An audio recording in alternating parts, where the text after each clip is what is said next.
welcome everybody. Thanks for joining us this morning, or I guess maybe morning, depending on where you're coming in from. As Tia mentioned, I'm on the business development team. I'm in Calgary, Alberta. I've been working in the software compliance space for over 25 years, and I'll be leading you through the demo today. This is our first time trying a 30-minute format, so it's going to be fast. I'll just 3x or 10x my voice and see if you guys can keep up. No. But so I just thought I'd start with a quick little fun one. What do you think the pronunciation of our company name is? So in the chat, put 1 for mnemonic or 2 for mnemonic. What do you think our company name is? Mnemonic, 1, 2, mnemonic. Hey, good. Some of you guys know us. We get mnemonic a lot. So it's mnemonic is the phonetic spelling of a mnemonic, a device for helping you remember. So hopefully after today's demo, you'll remember lots about regulatory and compliance.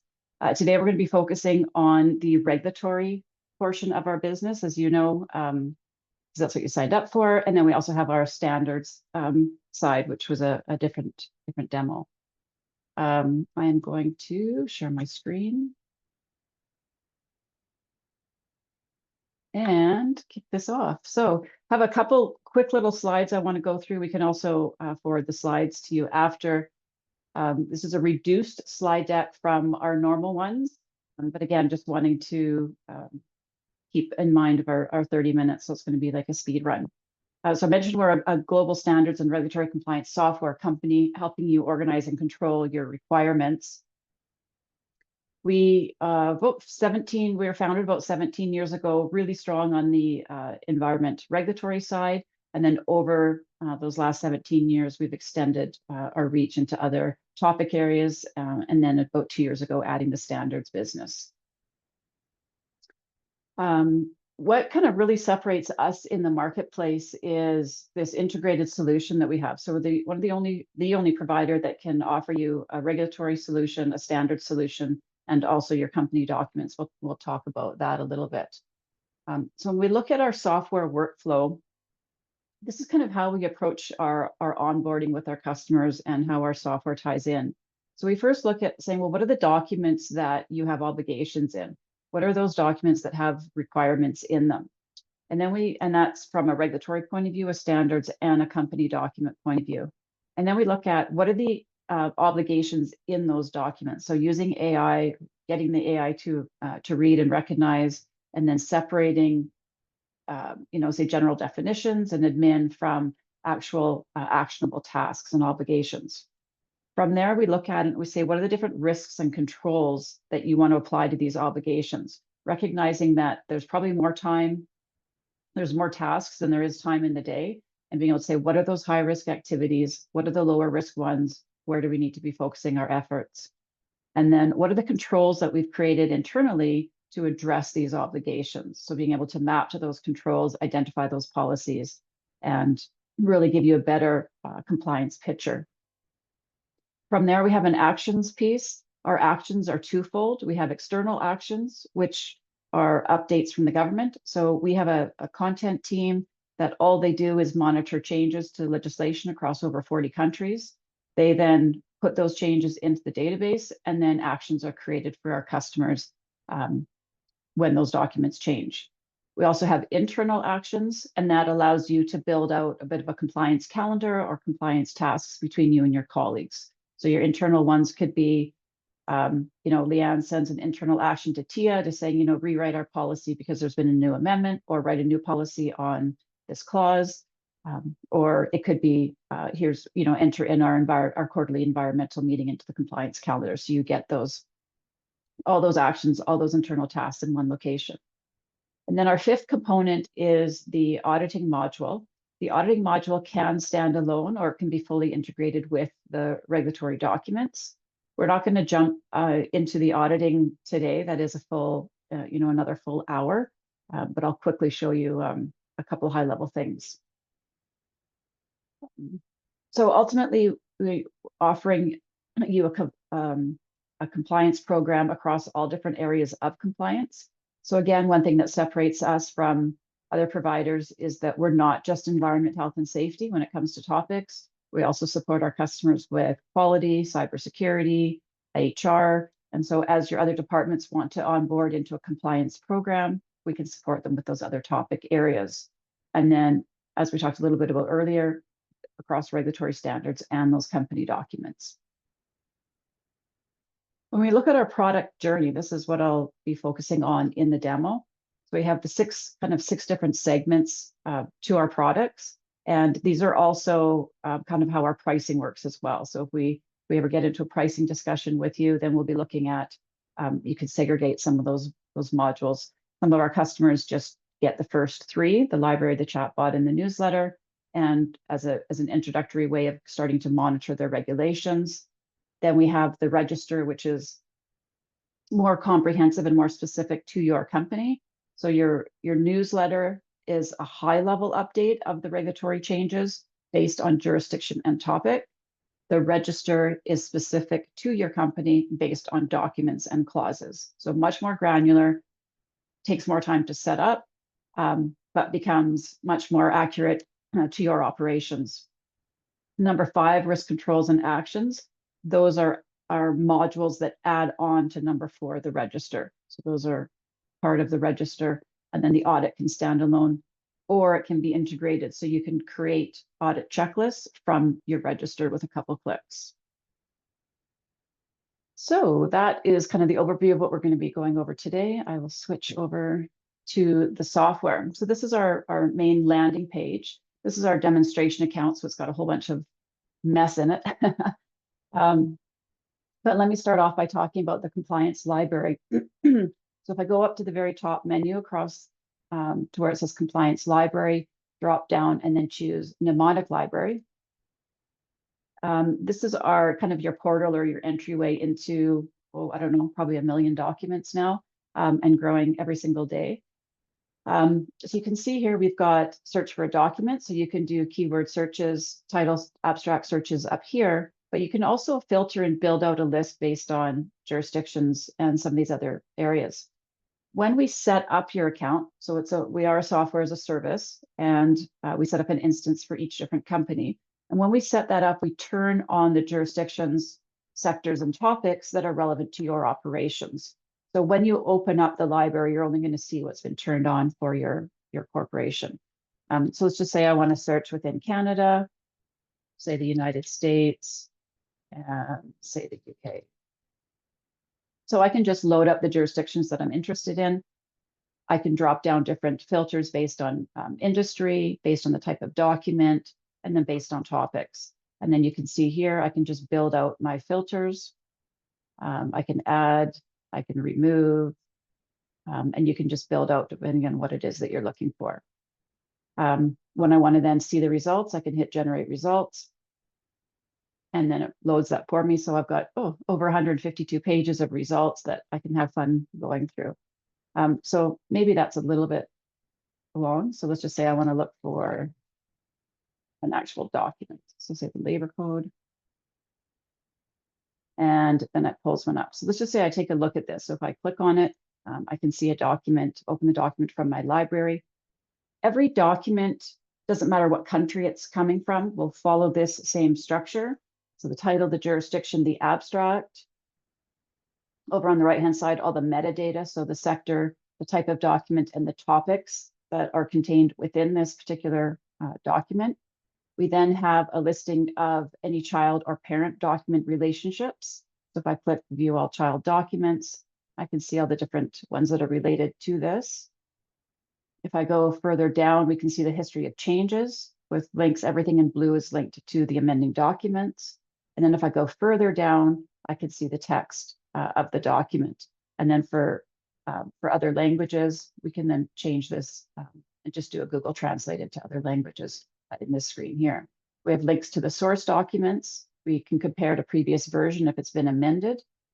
And then at the very top, in this particular document here, it says see 630 obligations. For what we call the essential documents in our database, in our library, so these are the documents that contain essential obligations. We put them in, we parse them into what we call, what I like to say is the Excel version. So I like to say that this one here is the Word version, so it reads like a document. And then at the top here, it's like the Excel version. So when I click on this, it opens up, and instead of it reading like a Word file, it now reads like an Excel file with rows and columns. And we can, each clause is now separated into a standalone instance. At the very top, it says clause type. I can now filter on obligation, and that will hide all of the different other clause types and only show those clauses that contain obligations. So that's what's showing on the screen now. It's also highlighted in yellow. Under topics, I can also filter these obligations based on the specific topic. So it just really allows you to drill down into the content and really separate and weed through. So the labor code probably has over thousands of clauses, but it's allowing me to focus on those 600 that contain obligations. So that's a little bit about our library. I will go now to the regulatory chat. So if I click on Reg Chat along the top, opens in a new window. And then from here, we can see that this is our own custom chatbot. So similar to like the ChatGPT, Claude Anthropic, but it's been trained just on the legislation that we're training it on. So less hallucinations, very, very focused, no other noise feeding into it other than what we're giving it. So let's just say I pick my regulatory source. So say I pick United States, and then it's asking me for right now. So we don't have it trained on everything in our library, or we're training it as we go. Let's just say I'm interested in labor, so I can go ahead and turn on Title 29, and then I could say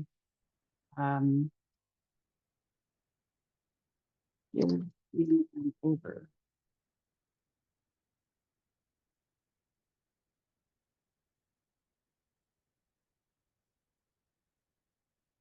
So it will give me a nice summary.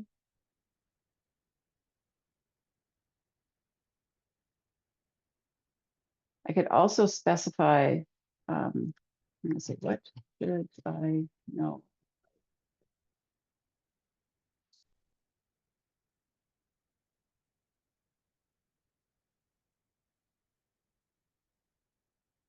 And the more you interact, the more questions similar to any of the chat dialogues, it gets more and more efficient and accurate, and you can dive deeper. So you can use that chatbot, and of course, copy paste and move it into other platforms. Okay, let's go back to the homepage here. So talk a little bit about the library, pulling up documents, a little bit about the chatbot. Let's talk about the newsletter now. So if I go back to the home page, if I go to the library and then go to the newsletter, when we set up your account for the newsletter and onboard you, every email will have a newsletter set up to their name if they want. That newsletter will then be filtered based on jurisdiction and topics of that particular person. So if you've got certain people that are in certain states, they want US Fed and maybe only California. Someone else is in Canada, they want, Alberta, BC, Saskatchewan. You can set up the newsletter so that their updates are unique and specific to them. Outside of the monthly newsletter coming into their inbox, they can also, any user in the system can also go in and build a newsletter with their own filters at any point in time. So let's just say I was going into a quarterly meeting. I've got the monthly emails in my inbox, but I don't want to go through and find them and sort them. So I can just come into here, go into dates, pick some dates that I want to filter for this newsletter, and then I can build out based on the filters above. So if I leave it blank, then it will be all inclusive. So if I don't care about the change type, whether it's a new document or amendment, I can leave it. If I don't care about the status, whether it's proposed or repealed, I can leave it blank. Your email settings, like your settings in the system, will have the specific jurisdictions. But for here, you can actually go and do other jurisdictions. So let's just say I'm going into this meeting and I want to include both countries. I've got publishing authorities, and then I can do my topics. So let's just say it's an environment meeting. So I can bring in my environmental topics. And then I can go ahead and I could pick a sector if I want, or I can leave it blank, and I can just go ahead and hit generate report. So this is going to create a brand new version of that particular newsletter based on the filters above. We can then see the results in a few different formats. So we've got results on our screen that we can look at with links to those different amending documents and documents themselves. I can see the dates. Over on the right-hand side, I can export this list into CSV or Excel if I want to take that into my meeting, add some notes to it, post it to the file share, work on my teammates with it. I can view it in a more of a PDF style. So if I click View Newsletter, then it loads into this here. And so now we can see April to September 23rd. I can download this as a PDF, and then I can step through and go through. And this format here is what your emails will look like that come in monthly, but they'll be based on 30 days of data versus the filters that I have on this one. So we can see a little bit about the update, the link to the main documents, the changes, and how it's been tagged. You'll also see here that this not tracked feature. And if I scroll down, there might be some green ones. There's a green one here where it says tracked. So tracked, see where, or not tracked, add to register.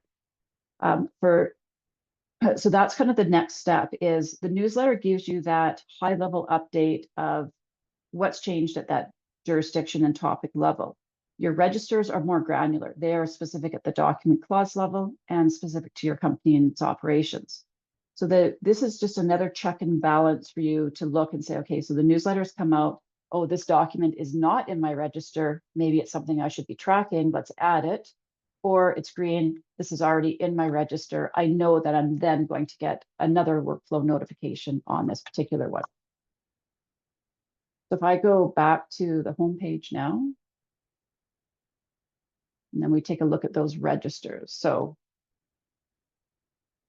now let's look at the specifics. So I'll use this manufacturing one as a sample. So if I go to the far right-hand side, I can take a look at the registers here. So if I go to register, then I can see that within this particular manufacturing facility. So essentially this manufacturing, this level 1 folder, it could be jurisdictions within your company. It could be departments. It might be asset types.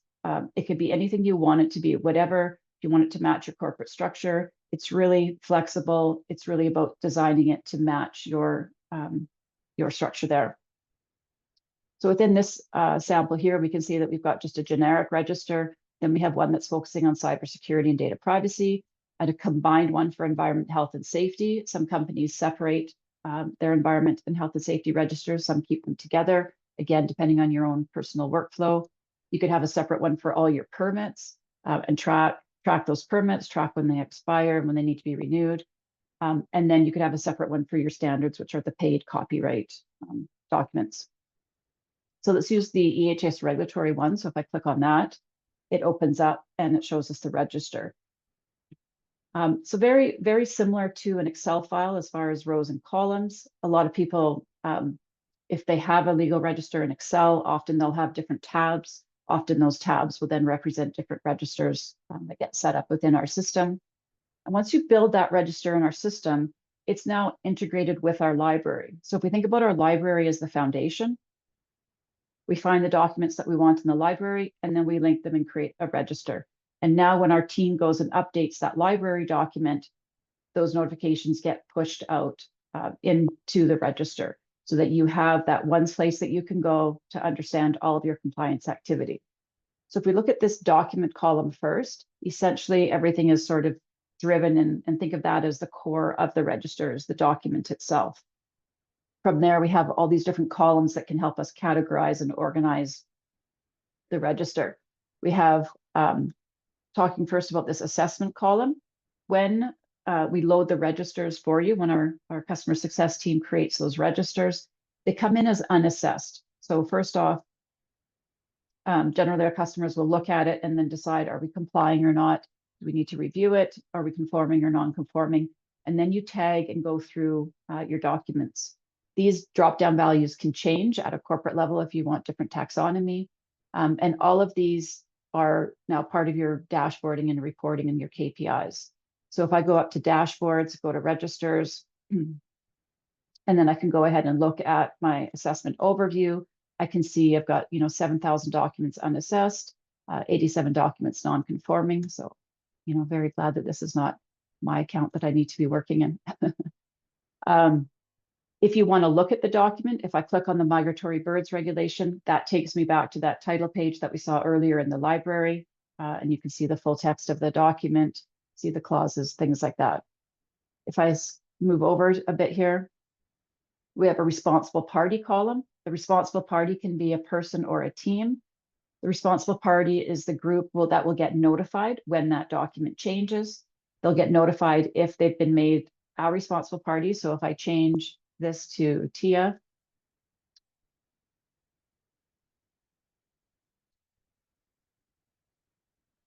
so then Tia will now have an email telling her that she is now responsible for the migratory birds regulation with links into the system. The assessment history tells me how the document has changed. So it's my logging of the document. So we can see different samples here. If I go to the very bottom, we can see the document was added to the register in 22. We can have a setting turned on for the registers where when the government releases a new document that matches your parameters, it automatically comes in.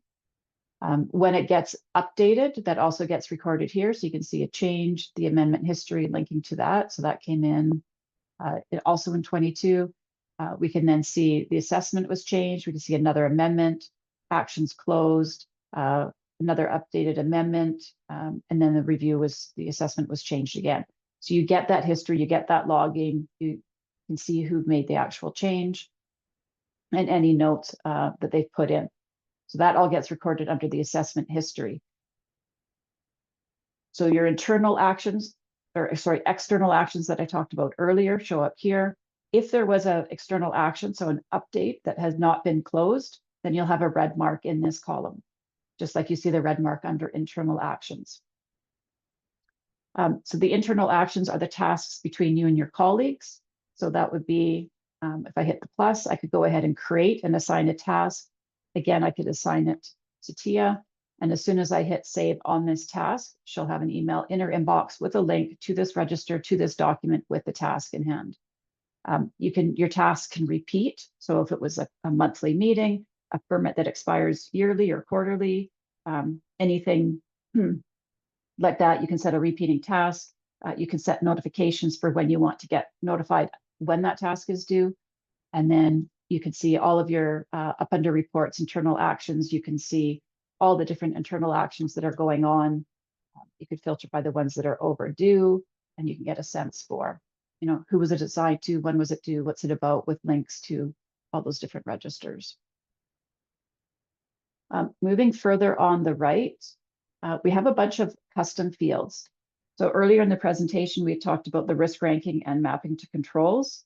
So this would be your ability to add as many custom fields as you want to your register. And those custom fields can be whatever you want them to be. So they could be linked to a risk matrix. You could have an inherent risk and a residual risk. If you want, I could go ahead and edit it and change it. We would load this risk matrix to match your corporate risk matrix. So you only have one risk matrix within the software. It's not per register, it's per company. You could have links to control measures, policies, anything on your file share. You could build out that compliance picture as much or as little as you want. You could have corporate instructions. You could link to subject matter experts.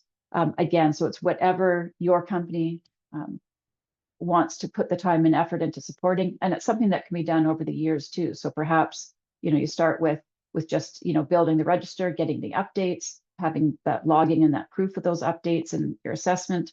And then over time, start to build out all this other compliance data and really give you that 360-degree view of what's going on. If we want to, I'll just quickly touch on the auditing piece. You'll see at the very top here, I'm logged in as an administrator. It says create audit. So if I wanted to create an audit checklist from a document in my register, I could just click to the left of it and click create audit. And then in a couple more clicks, I would have an audit checklist based on the migratory birds. And let's just say Canadian greenhouse gas offset. So you could build out those checklists. But that's another demo. I won't overwhelm you with that. I've been talking fast. How is it? Okay, so I think we've got a few more minutes left before we wrap up on the half of the hour. How are we doing on questions? Tia, is there anything that's We have one question. If anyone else has any other questions, feel free to type them onto the chat. We have a question asking, could you explain the difference between newsletters and registers again? Sure, absolutely. Okay, so the newsletter, the main difference with the newsletter is there's no logging and detailed workflow. So your newsletter is going to come in monthly to each of the different users in your account based on their parameters at a jurisdiction and topic level. So, and that's as granular as it can get. When that newsletter goes out, there is no logging or workflow to say Tia got it and Tia actioned off the items because it's just a PDF coming into the inbox. So the workflow ends there. The register is built out specific to the document level. So it's now more granular. It's not jurisdiction and topic. It's now document level, like you see on the screen now. So you're only loading the documents that are specific to your company. And there's logging and workflow. So when the migratory birds regulation gets amended, Tia will get the email and that gets recorded in the system. You now have proof that it was sent to her and proof of whether she reviewed it, closed it, or if it's still an outstanding action. And that all gets recorded in the logs.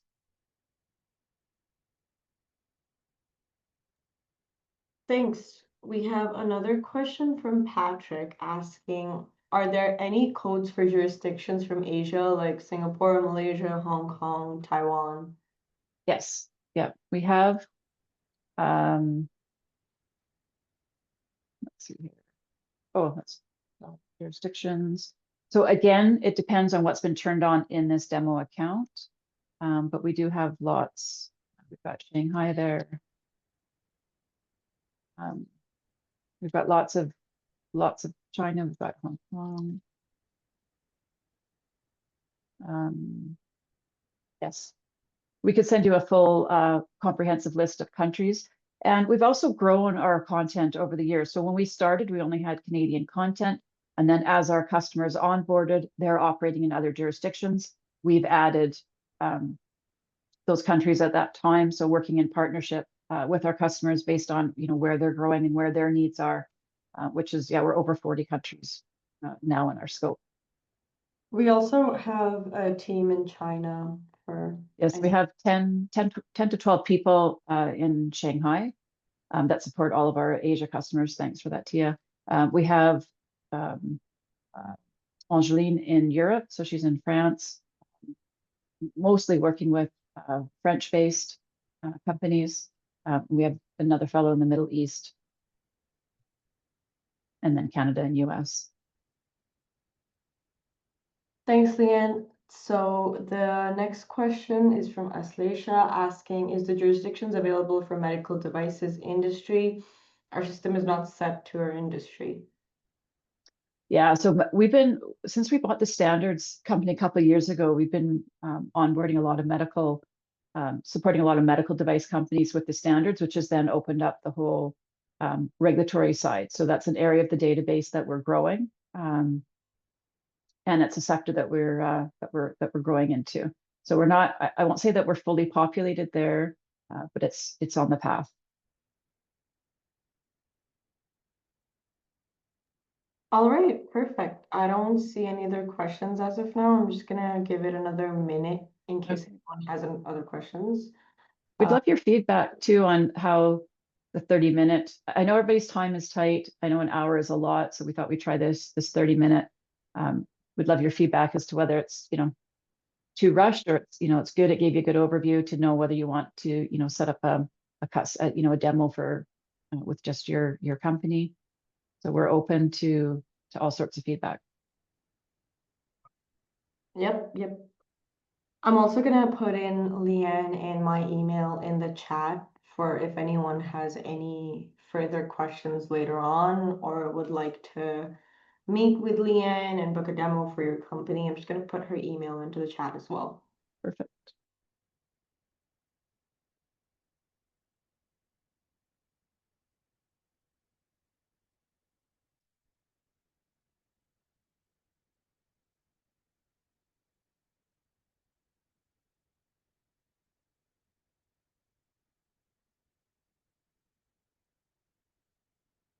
Patrick asked, does the software fit the needs for lawyers? We do have law firms as customers. Absolutely. Used to be the library that would hold the account in most situations. But yes, absolutely. A lot of a lot of the law firms would just get the newsletter service. They wouldn't necessarily build out the register, so they would use it just more of the updates, but not have the registers, and then not do the compliance piece.